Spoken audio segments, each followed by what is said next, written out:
Welcome to another episode of Reboot with Dr. Arasi Maran. I am Dr. Arasi Maran, your host. I'm an interventional cardiologist. I practice at the Medical University of South Carolina in Charleston. However, this initiative is completely separate from my roles as faculty in the hospital. Today, I have a very special guest with me, Dr. Marc Cornier.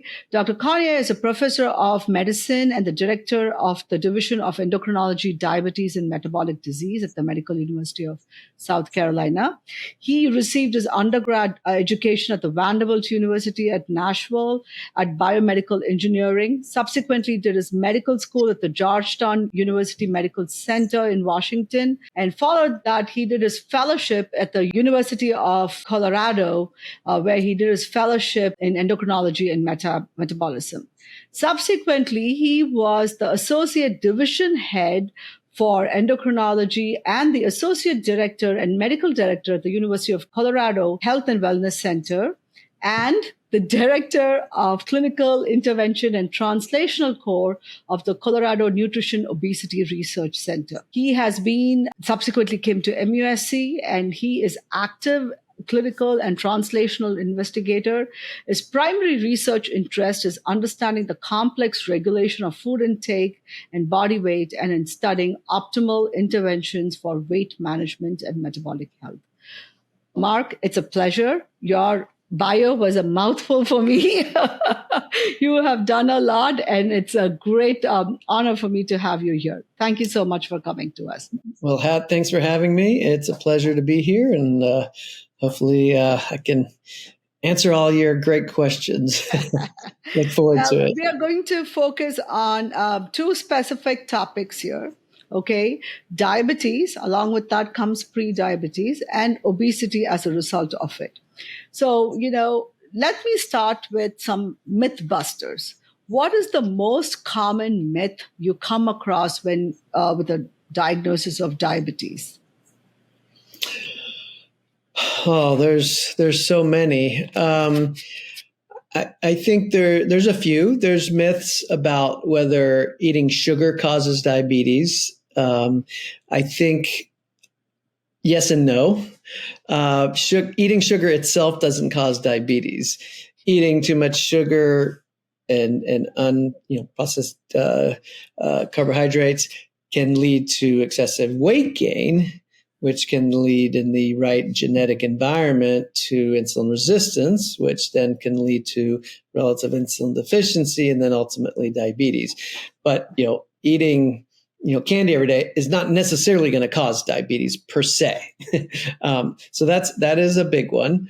I think we also have to distinguish when we're talking diabetes, are we talking about type 1 diabetes, type 2 diabetes? And I'm assuming that we're going to just say diabetes, but we're going to assume that we're talking about type 2 diabetes. Absolutely. It's not, I hear a lot of people don't realize that it's a genetic disorder. It's actually more genetically determined than type 1 diabetes is. People don't know that it's associated with obesity. And clearly obesity is a precursor to many people who end up developing type 2 diabetes. So those are some of the myths. Absolutely. So, it's really, I am self-proclaimed chocolate addict. For a few seconds, it always sounded like music to my ears when you say chocolate does not cause diabetes. But I also have a family history of diabetes. Therefore, for me, a candy bar a day will definitely put me in the realm of diabetes because it's uncontrolled with me. So it's not the sugar, but it's the way your body handles the sugar, and that's genetically predisposed, which is what ultimately leads to diabetes, is what you're saying. Right. I think the other thing there, another misconception is that, I said that diabetes is often, not caused by obesity, but is certainly obesity is a strong risk factor. That's not always the case. And that is especially true in certain populations, especially individuals from South Asia, where you don't see the same degree of obesity causing diabetes. And so it's actually, obesity is a disease of too much body fat.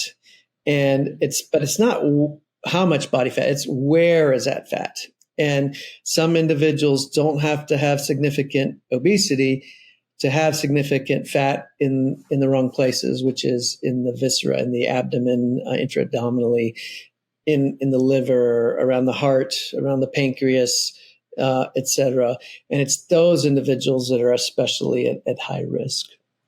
That kind of brings me to the next question. So, can weight loss actually help reverse diabetes? 100% yes.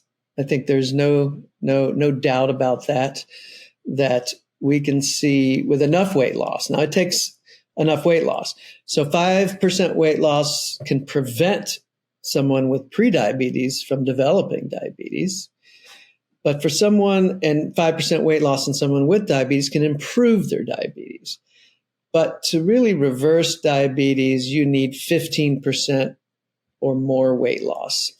And certainly the biggest example there is with bariatric surgery, or what we're now calling metabolic and bariatric surgery procedures, where people are losing, closer to 30% of their body weight. And we see a high, what we call remission rate of diabetes, meaning the blood glucose is no longer in the diabetes range and the patient is no longer on medications to treat their diabetes. And so we see high rates of this. But we can also, and there are good studies to show that if you put someone on a very low calorie diet and they lose 15, 20% of their body weight, it can reverse diabetes in of itself. And so that's good news, right? Because we can, without medical therapy, reverse diabetes. Now, it's very hard to lose that much weight without help, meaning surgeries or medications, et cetera. So it's extremely difficult to do it and to keep it off long term. So, one of my conundrums, obviously as a cardiologist, I see most of our patients are diabetic. Diabetes and blockages of the blood vessels of the heart go hand in hand. I've seen them, with 100 units, 200 units of insulin, but they are still eating processed packaged food. They'll be like, oh yeah, the ultra concentrated insulin. I'm like, seriously, you're almost taking 500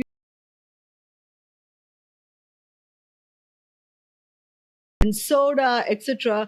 They're like, no, I'm within the carb content which my dietitian prescribed.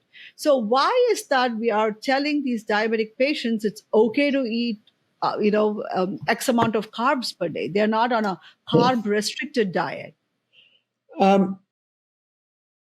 Excellent question. And I think the reality is there is no diabetic diet. There's no such thing. There's no one best diet. What I think the best data would show is that a diet that helps people lose weight would be the best diet for that individual. And so organizations like the American Diabetes Association, they publish every year the standards of care, and they update it every year. And there's a whole section about nutrition and diet. And a long time ago, there was specific recommendations for diabetes, but they no longer do. What they say is, again, we're talking about type 2 diabetes, an individual with overweight or obesity, that the best diet is the diet that's going to help that individual lose weight. And so if you look at the data on weight loss, you'll see that people can lose weight on a low-fat diet, which would be high in carbohydrate. They can lose weight on a low-carb diet that's that's high in fat. They can lose weight on a high-protein diet. What explains whether somebody loses weight is how they adhere to that diet. And so I think the conclusions from all the diet studies is that it really probably doesn't matter. Carbs, fats, whatever. It's what you can do personally as an individual. What can you adhere to that would help you lose weight? And that's what's going to be successful in terms of managing your diabetes better. Having said that, we do want to promote, if we follow the guidelines, we want to promote a healthy diet, not just a diet that's filled with lard and saturated fat, because we know that's not healthy from a cardiovascular perspective, colon cancer prevention, and other cancer prevention. So we do want to look at a healthy dietary pattern at the same time as a diet that's going to help that individual lose weight. Now, having said that, you're absolutely right. If you lower your carb intake, you're going to have less of a need for insulin, and you're going to have less, glucoses that are going to be elevated after a meal. And so the ideal diet for someone with type 2 diabetes would be a lower carb diet that also helps them lose weight. Now, that is not always feasible for everyone. And the reality, if you look at the studies that have been done using diet therapy in patients with prediabetes or diabetes, we're calling it diabetes prevention program, intensive lifestyle intervention, an intensive diet. What was that diet like? It was a lower fat, higher carb diet. But the carbs were not sugar and candy and cakes and sweets. They were, more complex carbohydrates, vegetables, fruits, etc. And that's what we're trying to promote, again, in a healthier environment. But those were lower fat, higher carb diets, and they showed benefit.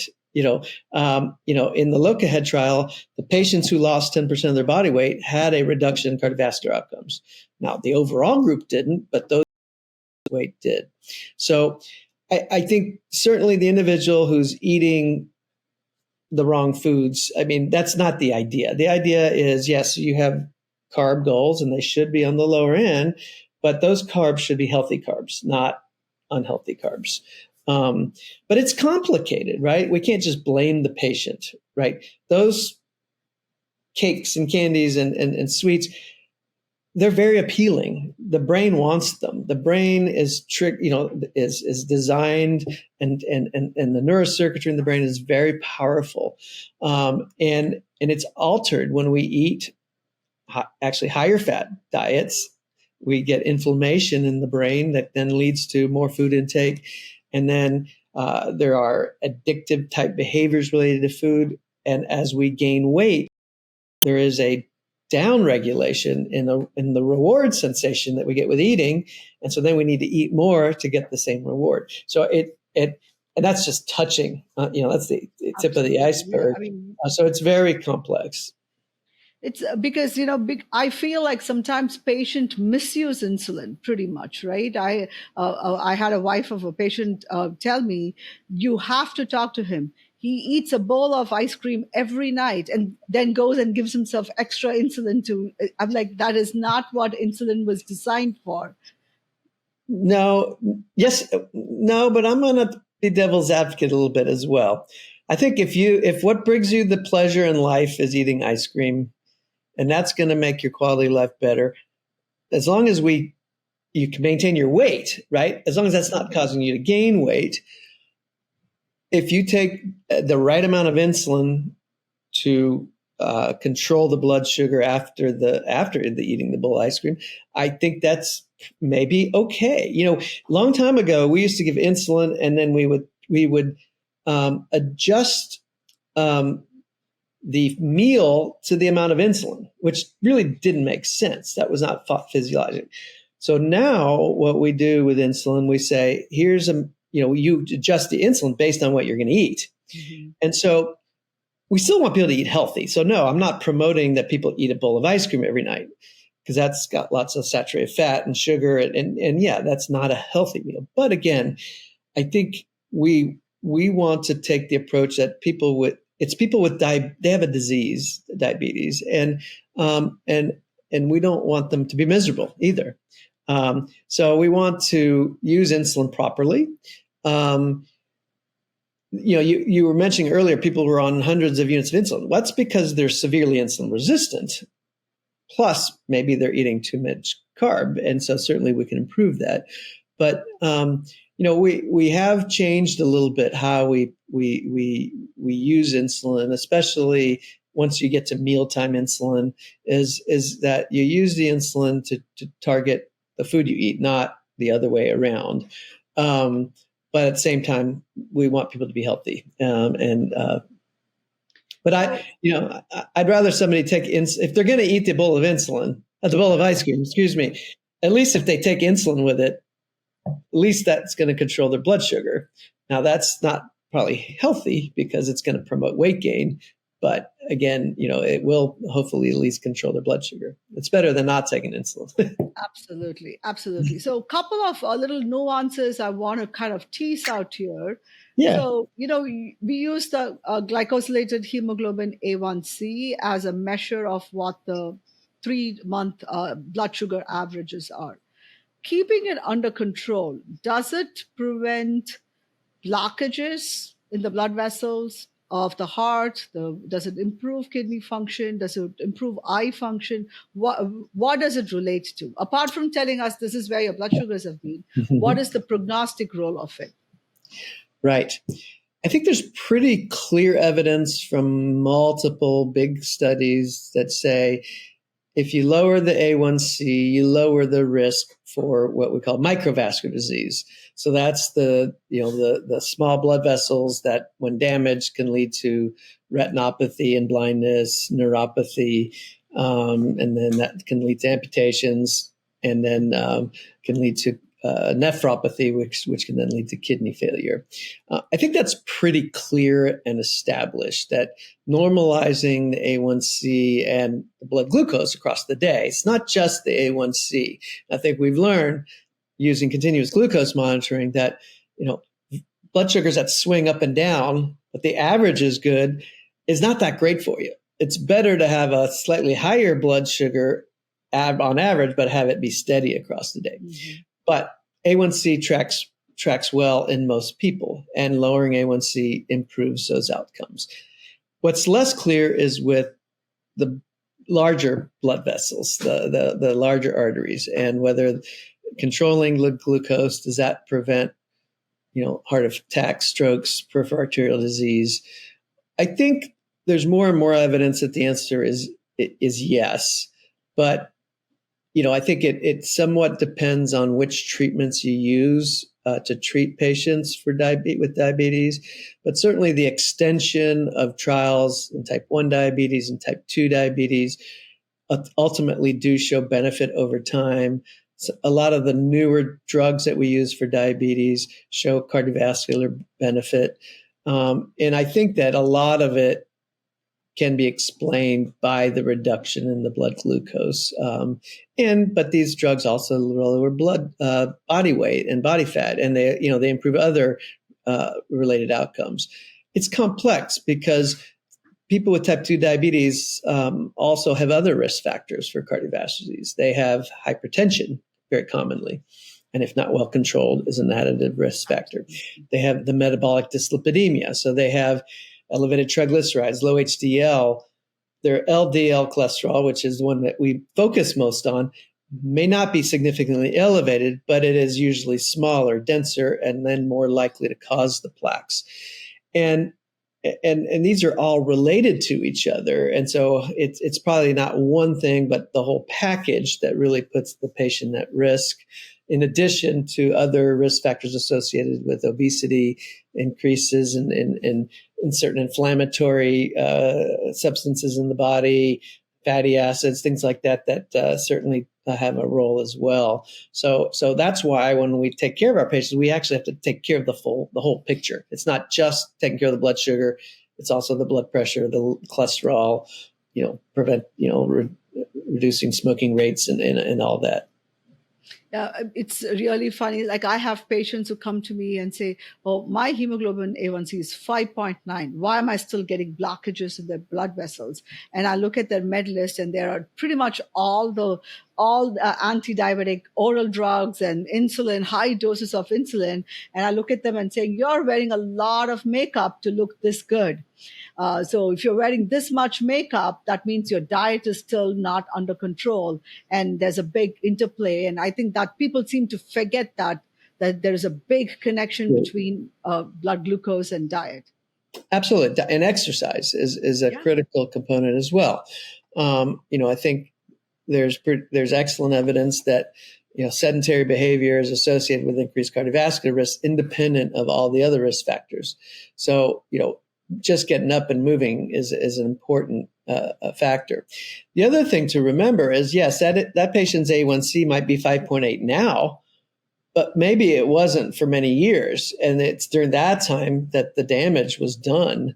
And once you have the plaques, it's not too late. We still intervene medically and hopefully can prevent those plaques and blockages from rupturing and causing acute events. But certainly we have to be cognizant of the fact that historically things were not well controlled in that patient. And so now, just because they're controlled now doesn't mean they're out of the woods. We still need to be aggressive with all the other risk factors, which includes diet, includes exercise, includes education. All those factors are extremely important. So, intermittent fasting has become this rage right now, right? Everybody does either 12 hours, 16 hours, 18 hours, 20 hours, one meal a day, extended fast, water fast. I mean, you name it. Okay. Do we have evidence to say that intermittent fasting or giving a calorie-free window to our body helps with our insulin resistance? Yes and no. I mean, there's good animal data that, especially in rodent models, that what time restricted feeding. So when we talk about animals, we feed them. When we talk about humans, we eat. So time restricted feeding, that is, only giving the animals access to food for small periods of time during the day. It's a little different than intermittent fasting, but those studies in animal models certainly show prevention of weight gain and fat gain, and show improvements in insulin sensitivity, improvements in blood pressure, and other metabolic factors. It's pretty clear. In humans, if you look at time-restricted eating studies, there's not a lot of them, first of all. They're all over the place in terms of what the interventions look like. There's not a lot of consensus on what the best way of doing that. What they show is, yes, if you stop eating, fairly early in the day, and the studies often are like, no more food after 2 p.m. How realistic is that? Yes, yes, we see benefits in insulin action, insulin sensitivity, other metabolic factors, blood pressure, et cetera, in at least in normal weight or overweight individuals. We don't know about in diabetes per se. And those are shorter term studies. If you look at longer term studies, they're mostly designed more for weight loss. Mm-hmm. And what you see is people lose weight because probably, part of it could be benefit on circadian rhythms and this and that, but most of it is a behavioral intervention. You have less time to eat, you're going to eat less. And people do lose weight. Now, they don't lose more weight than if you restrict calories every day, more traditional dieting. It's about the same amount of weight loss. So it's a tool. I think for some people, it's an easier way to potentially lose weight than counting calories every day. I think the intermittent fasting, which is really, I don't eat at all one day and I eat whatever the next day, or what's been studied more in the last 5 years is a type of intervention where on the fasting day, you actually do eat a little bit, a small meal. It's been shown it doesn't matter when, lunch or dinner, and it's about 450, 500 calories, somewhere in that range. So it's a very small meal, and that's all you eat that day. The next day, you eat whatever you want. And what's interesting about those studies is on the day where you eat whatever you want, people don't overeat. And so if you take the average of what you ate over those 2 days, you're eating a low-calorie diet. And some of the more recent longer-term studies show that people can lose weight that way without counting calories.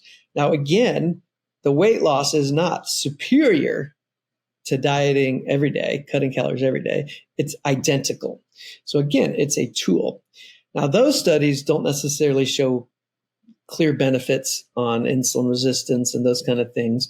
It's hard to measure those things because when do you do it? Do you do it on the day they eat? After do you do it after they've eaten normally, or do you study them after they've fasted? Because all those things are impacted. But the weight loss in itself is going to improve insulin resistance and other metabolic factors. Now, what are the ways you can check for pre-diabetes or insulin resistance? Are there blood tests, physical exam? Like, what are the ways do we go about that? Yeah. So, I mean, it's recommended to screen people for diabetes if they have a body mass index of 25 or higher. Anybody, any age. And in all adults 35 years and older should get screened for diabetes.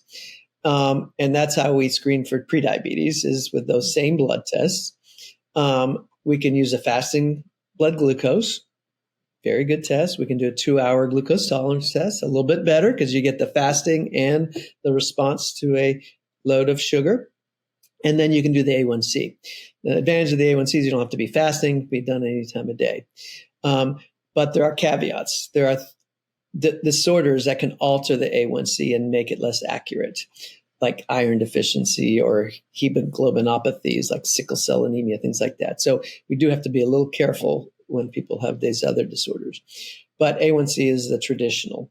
And so we define diabetes when your A1C is 6.5 or higher, and it has to be repeated, not just on one test. And pre-diabetes if it's between 5.7 and 6.4.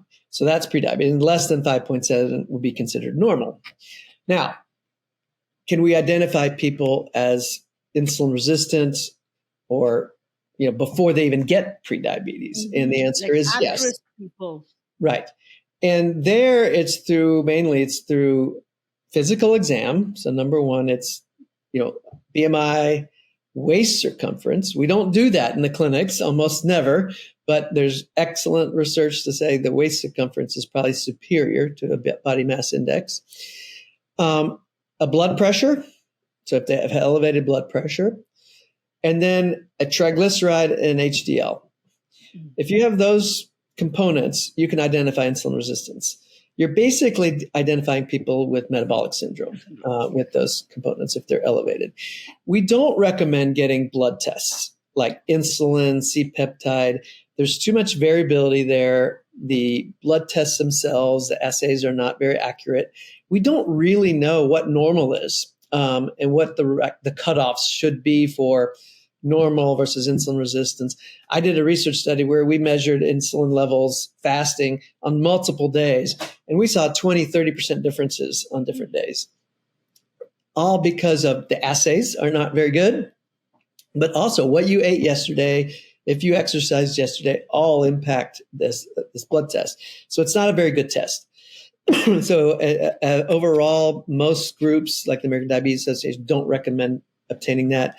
And actually, you're better off with weight, waist circumference, BMI, blood pressure, and then do you have the metabolic dyslipidemia? If you have those things, you have insulin resistance almost always. And that's you should be intervening. So, you talked about exercise and physical activity, which goes along with it. Do you recommend cardio versus strength training? There's so many reels everywhere. The more muscle you build, it's like a glucose sink. You can eat more carbs. You can, eat whatever sugar you want as long as you're strength trained versus don't do cardio. Cardio kills your, you just become thin and skinny. What are your thoughts about all of those crazy stuff? I think there's a lot more research needed, but I think what we know from the evidence is that exercise is good no matter what, and that probably the best exercise intervention is a combination of aerobic and resistance training. Aerobic exercise is important for cardiopulmonary health, and I think there's excellent evidence that modest amounts. It doesn't take a lot to improve cardiovascular and pulmonary related outcomes. And so I think aerobic exercise is important. Also, if you're trying to lose weight, aerobic exercise is more effective usually because you burn more calories in the same amount of time. It's clear that if you run for 30 minutes or you bike, you're going to burn more calories than if you work out with weights for 30 minutes. Now, it is important to maintain your muscle mass. And And I think there's benefits to strong muscles. One is that it also helps you be more functional as we get older. And older people lose muscle mass, and that causes more insulin resistance and more metabolic disruption.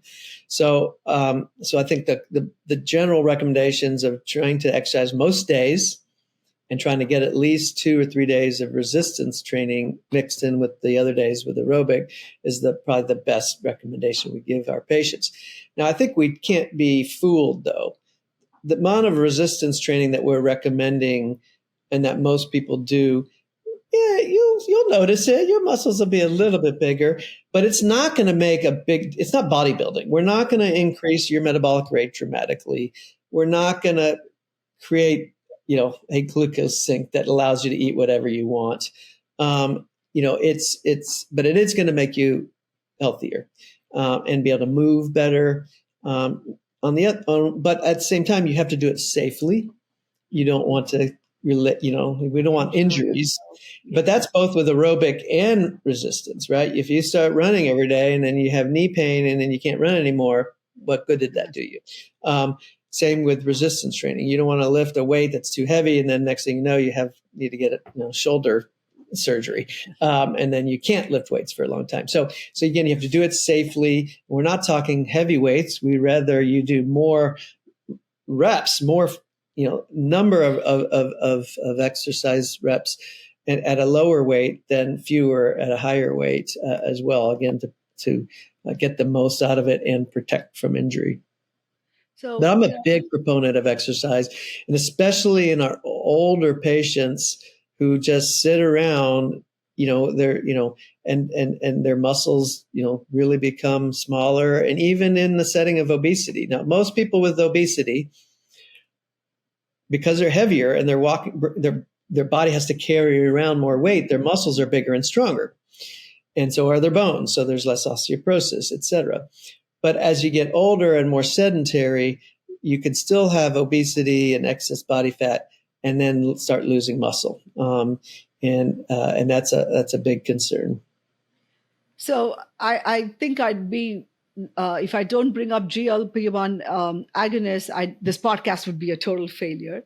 So, so let's not do that. So yes. Has the invasion of these GLP-1s, there are numerous studies, like the cardiovascular outcomes are fantastic. I have patients with 100% blockages in their blood vessels to their heart, but went on GLP-1, lost more than 100 pounds with that. And they're like, I can feel better. I said, this is what I've been telling you. This is a blockage which does not need to be open. You need to exercise and lose weight. But either ways, eventually weight loss happened and they are feeling better. Are you, by practice, shifting from insulin to GLP-1 because it has the by effect of weight loss and blood glucose control? Absolutely. So if we're talking about treating someone with type 2 diabetes, I think every guideline says, let's try to not use insulin until we have to. Now, insulin's not a bad guy. It's necessary. There's a point where our body doesn't make enough insulin and we need to replace it.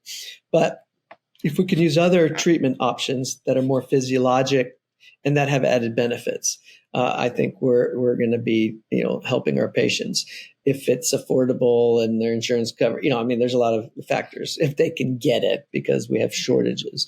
The GLP-1 related drugs, are fantastic drugs for treating diabetes, lowering blood glucose and A1C. They treat the blood sugars after you eat by having your body make more insulin. They slow down how you empty your stomach, so you don't need as much insulin to deal with your meal. They block another hormone called glucagon, which is the anti-insulin, which then also helps your liver make less sugar and helps with your fasting blood sugars too. But then also has effects in the brain to be a satiety hormone and lead to reduced food intake and then weight loss. And we see significant weight loss with these drugs. Some of these drugs have also shown benefit on cardiovascular outcomes. Not all, but some. And are starting to show benefits on kidney outcomes, liver-related, fatty liver-related outcomes. So pretty fantastic drugs. Now, not everybody can take them. There are some contraindications, and there are some patients who can't tolerate them from mainly GI side effects in terms of nausea, vomiting, that kind of thing. But if you go slowly and slowly titrate patients and if they develop symptoms, cut back and then retry going back up again later, people tend to do pretty well. But they're a cornerstone of my treatments for type 2 diabetes. Now, they're also approved for people without diabetes, and have been shown to, we're talking with semaglutide, that drug, 15% weight loss or more compared to placebo, and cardiovascular benefit more recently. Tirzepatide is also available for diabetes, but also for obesity management. Even better, we're talking an average weight loss of 20% or more. But we don't have cardiovascular outcomes research studies finalized yet with that drug. So we can't just assume that drug will reduce cardiovascular outcomes, although we all expect it with all that weight loss. So we are starting to use these drugs, outside of diabetes more and more. The big issue is availability, but also is mainly the cost of these drugs. Yes. And most insurers are not covering it. They cover it for diabetes for the most part, but not for people without diabetes. Which is very counterintuitive.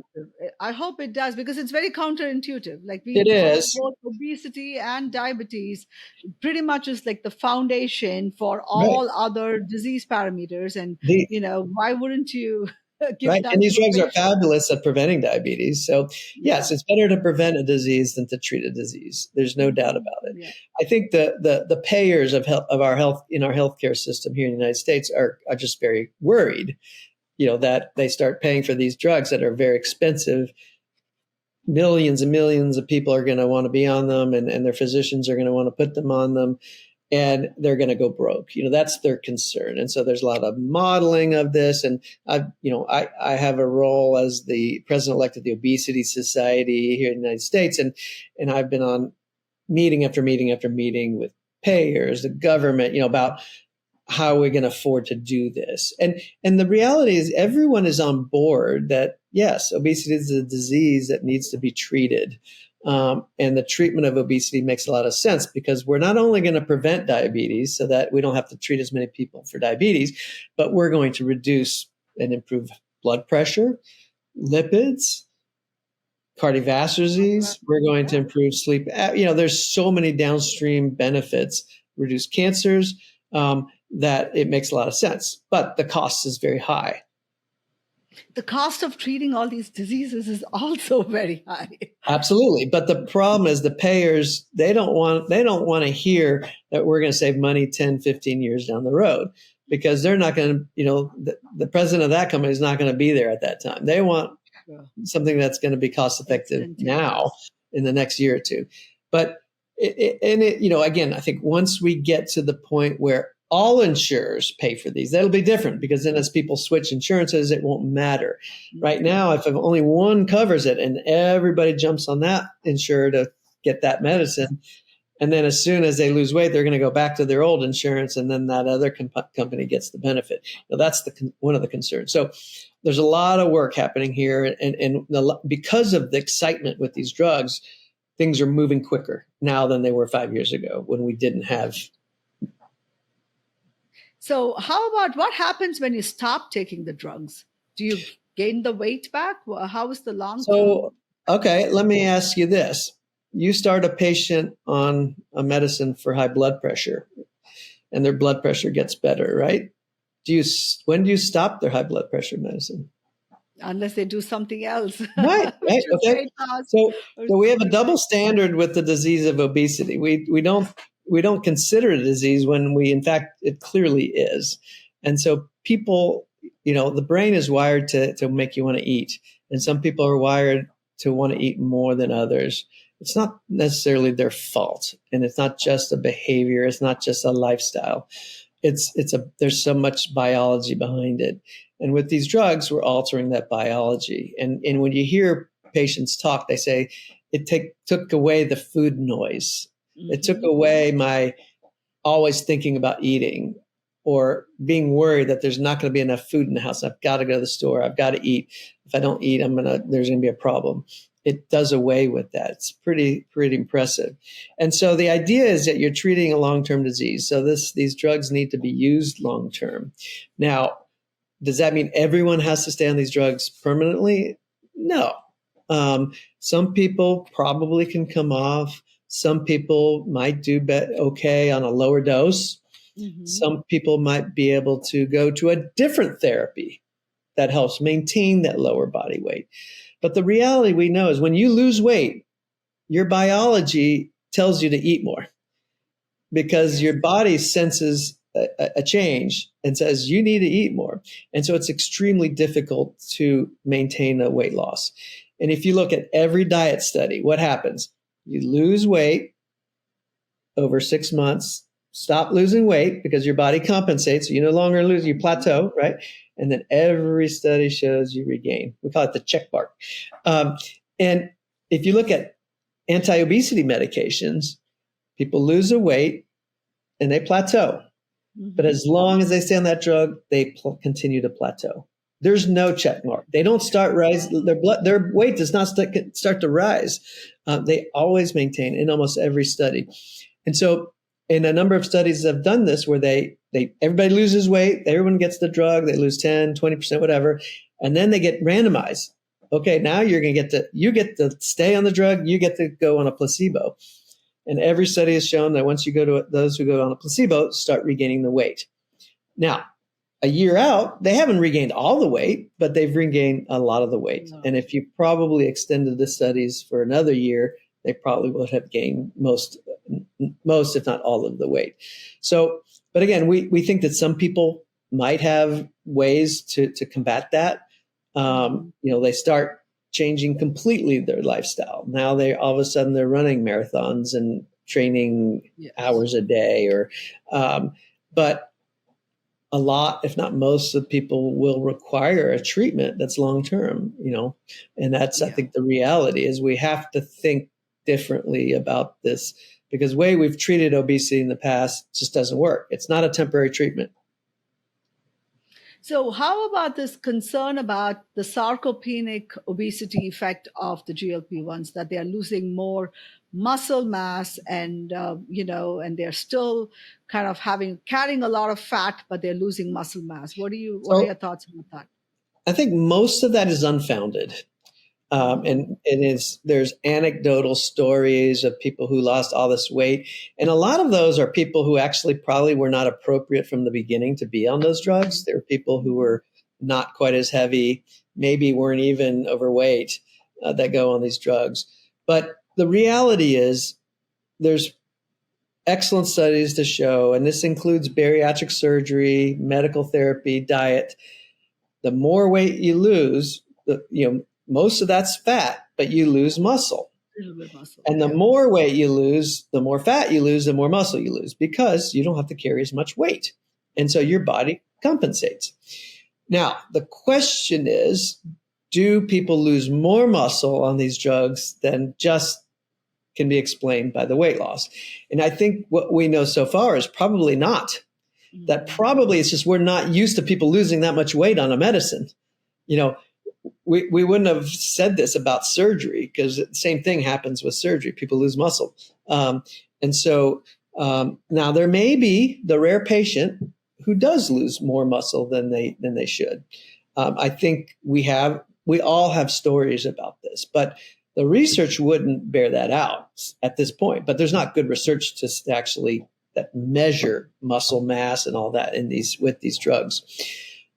So I think it's still important to talk to people about exercise and incorporating resistance training, again, for their overall health, but maybe to help prevent muscle mass loss.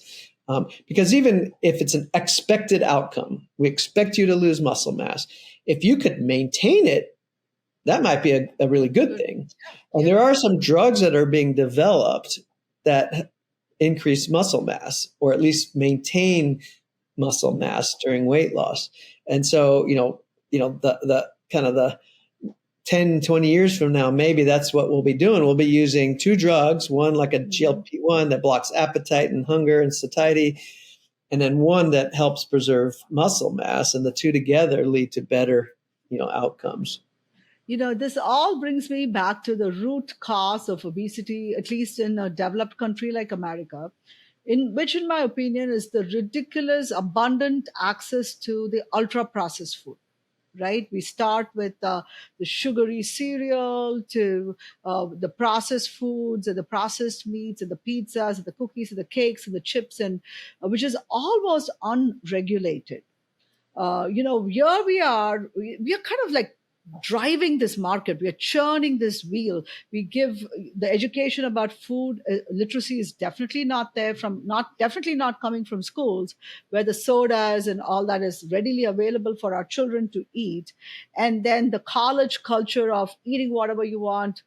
I'm immortal. Let me eat a whole pizza by myself, kind of. And by the time they come into the 30s and 40s, the brain is so wired. Like the brain is completely, and then we are asking them to change all of their habits the moment they're in their 30s and 50s.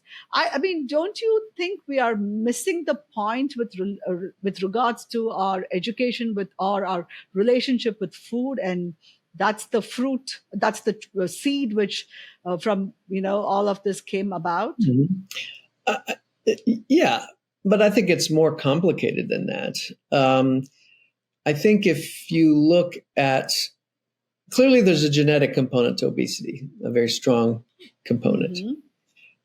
And I think a pretty well established or accepted model is that we have humans who have different propensity for weight gain based on their genetics and their own biology. And that when there was not an abundance of food and reduced energy that we burn on a day-to-day basis, we all had similar body weights. But then when you get to a environment where there is excess and easy access to food, yummy, good tasting food, mm-hmm. and we're not being active, that those people with that genetic biologic predisposition then develop obesity. And that those who genetically are fortunate, like me, all my family's lean and thin, and yet I'm in the same environment as everybody else. Yes. That there's a genetic component to those individuals that makes them resistant to weight gain. So I think, you can explain obesity, and I've seen excellent papers just based on the food supply and the changes and all that. But I've seen the alternative where you can explain all of obesity by the reduction in activity based on changes in our workforce over the many decades, leading to now. That the workforce had high levels of physical activity associated with it, 100 years ago, and every decade from 1900 to 2000, you had a reduction in the amount of energy burned for typical jobs, and that change in energy burned with work could almost 100% explain obesity rate. So I think it's an interplay between physical activity and intake, because if we're burning 7,000 calories a day because we're that active through our jobs or whatever, you probably can eat whatever you want and it doesn't matter. You're not going to gain weight. But when you're only burning 2,000 calories, one extra muffin is going to cause you to gain 5 pounds, a day is going to cause you to gain 5 pounds in a year. So it's so easy to make a mistake when you're not burning any energy. So I think it's a mix. And certainly I think there's evidence that probably early in life, eating not just sugar, but fat, high sugar, high fat foods probably does lead to changes in the brain, which then lead to worse outcomes down the road. But you can probably even track it to fetal programming. Moms, not just moms with gestational, any mom with, excess body fat is associated with worse outcomes in their babies in terms of higher risk for obesity, diabetes, et cetera. And so there's some of that might be genetic, but some of it also might be that fetal environment being important. So happening at a very, very young age. And you're absolutely right. We need to promote. So that's a public health issue, right? That's Yes, not something absolutely. what we can change in the, as physicians or healthcare providers. That has to come from a bigger picture. And, and there's been some pushes for doing more. And, at first it's hard to do research in those areas. And the research that has been done has been not shown great benefits. And so then it's hard to justify the added costs and this and that. It's challenging. Absolutely. Mark, this is like almost like when I had the podcast recording with Rana, we talked and talked and talked for hours. I feel like we've just barely scratched the surface, but we are at 50 minutes. And I think we should stop and we should Okay. bring you back for another episode because I have so much more questions to ask you. I want to know Absolutely. about gut health and stress and thyroid dysfunction and all of that put together, but we will be running out of time. But if you have to give five pieces of advice to the people who are listening, let's hope they are in their 30s and 40s or whatever age they are. The name of the podcast is Reboot, and the goal is anyone can reboot their life at any time. So if you have to give five pieces of advice in terms Mhm. of diabetes and obesity prevention, what would they be? Well, I think at the top is achieving and maintaining a healthier weight than you have currently for most of us. How you do that, that's a little less clear. I think that's probably at the very top. Then it's eating a healthy diet pattern. While you're trying to achieve a healthier weight, it's still important to eat healthy. And I think that, a diet that's enriched in fruits and vegetables, complex carbohydrates, healthy oils, healthier protein sources. So less beef and pork and more fish and poultry and lean and less processed meats, less processed foods in general. I think, there's good evidence. Less sugar in your diet. And I think if you do this kind of pattern of eating healthier, and what I like to approach people is to say, don't tell people, don't eat this, don't eat that. It's eat more of this, eat more of that. Because by default, if you eat fish, you're probably not going to be eating beef, right? And so don't tell somebody they can't eat beef. Just tell them they need to eat more fish. So that would be probably a second. Third would be be less sedentary. So if you have a job and it's sitting at a computer all day, get up every 30 minutes, stand up, stretch, get blood flowing to your muscles. That increases, it makes your muscles less insulin resistant, more insulin sensitive, and healthier metabolically. Better yet, every hour, walk 5 minutes. Walk around the office, go up and down steps. The worst case scenario is you work at home virtually, right? And you're sitting in your chair in your living room or in your office and you don't move. Well, take the next meeting on the road, put a headset on and walk in your neighborhood. Even if it's just 5 minutes every hour, that's been shown to be probably more effective than taking a 30-minute exercise break at the end of the day. That's three things. What are we going to say for the next two? I think, it's not too early to start screening and seeing a healthcare provider to screen for these disorders, because the sooner we see them and identify them, the sooner we can intervene and potentially be more aggressive up front to prevent bad things happening down the road. Don't be scared to go see a healthcare provider, but find a good one. Find one that you like and that you trust. And the last one is sleep more. It's hard, but good sleep goes a long way. And I know a lot of patients come in and they come in with fatigue and they think they have a hormone imbalance, a thyroid problem or cortisol problem. No, they don't. They have a sleep problem. And poor sleep quantity and poor sleep quality are associated with bad outcomes for a lot of things, especially metabolic health, and more rates of obesity. So that I'll stop there because there's probably five more, but Yes, absolutely. Mark, thank you so much. I truly appreciate you taking time to come and join me today. And you have to come back. You just owe I'll it to be us. happy to. Thanks for inviting me. I enjoyed it. Thank you. Thank you so much. Have a good day. You too. Thank you so much for listening. If you found us valuable, you can subscribe to the show on Apple Podcasts, Spotify, or any of your favorite podcast app. And also, please consider leaving us a rating or a review, as that helps others find the podcast too. I hope you have a great week ahead.